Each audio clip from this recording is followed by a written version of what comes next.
मेरी जहां भी नजर पहुंच रही है, मुझे लोग ही लोग नजर आ रहे हैं। ये जगह भी छोटी पड़ गई लग रहा है।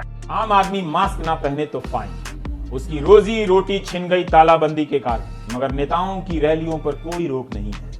मीडिया ने दिखाने के नाम पर सिर्फ औपचारिकता पूरी की है। ताल ठोके की शुरुआत कुछ तस्वीरों के साथ कर रहे हैं कि किस तरह से कोरोना का मजाक बनाकर रख दिया इन लोगों ने। तबलीगी जमात के मरकज के अंदर की तस्वीरें हम आपको दिखा रहे हैं। सैकड़ों की संख्या में ये जमाती हैं वहां पर, सैकड़ों की संख्या में।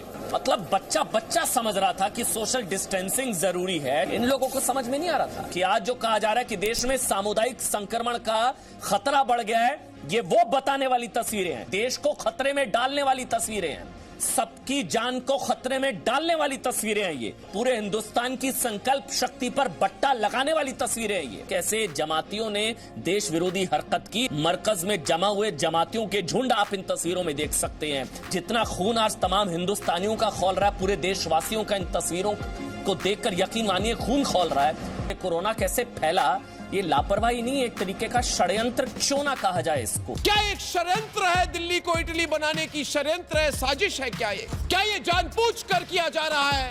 आपको माफ नहीं किया जा सकता है। आप अगर हाथ जोड़ के भी आज भारत के देशवासियों से माफी मांगे तो हम माफ नहीं करने वाले। हिम्मत कैसे हुई? हिम्मत कैसे हुई मरकज की? हिम्मत कैसे हुई तबलीगी जमात की? किस तरह से कोरोना फैला इस देश में? मुझे तो लगता है इन सब लोगों को जेल भेज देना चाहिए। चक्की पीसनी चाहिए इन लोगों को जो इस बेशर्मी से कोरोना को फैला रहे हैं इस देश में। भाई और बहनों, आपको मैं कह दूं, इससे ये प्रमाण हो जाता है कि ये मरकज, कि तबलीगी जमात और ये मरकज जानते हुए भी कोरोना फैलाना चाहते थे। आपको देखकर तो मुझे लग रहा है कि अभी भी आप बात को सीरियसली नहीं ले रहे, मजाक लग रहा है इनको।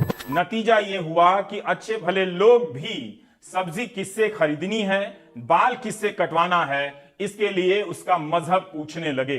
सांप्रदायिक सौहार्द और खराब हुआ और अंतर्राष्ट्रीय स्तर पर इन खबरों से हम सभी को शर्मिंदा होना पड़ा। अगर शर्मिंदा होते हैं तो अंदर तो होता होगा, मैं व्यक्त तो करने से अपने आप को बहुत रोक लेते हो। लेकिन कौन समझाएगा इन साधु संतों को? लाखों की संख्या में ये साथ साथ स्नान कर रहे हैं, मास्क किसी ने लगा नहीं रखा है, और ये अब यहाँ हरिद्वार से निकलकर पूरे देश में फैलेंगे। इनके आश्रम में आने वाले लोगों तक ये कोरोना पहुंचेगा। क्या देश का साधु संत इतना गैर जिम्मेदार हो सकता है? अगर सरकारों ने चादर ओढ़ ली है, सरकार तैयार नहीं है कोई फैसला लेने के लिए, तो क्या देश के साधु संतों की जिम्मेदारी नहीं है? फिर मैंने मॉम को बोला, मॉम हिंदू खतरे में है और इसके लिए मैं तो इस्लाम में कन्वर्ट करा रहा हूँ।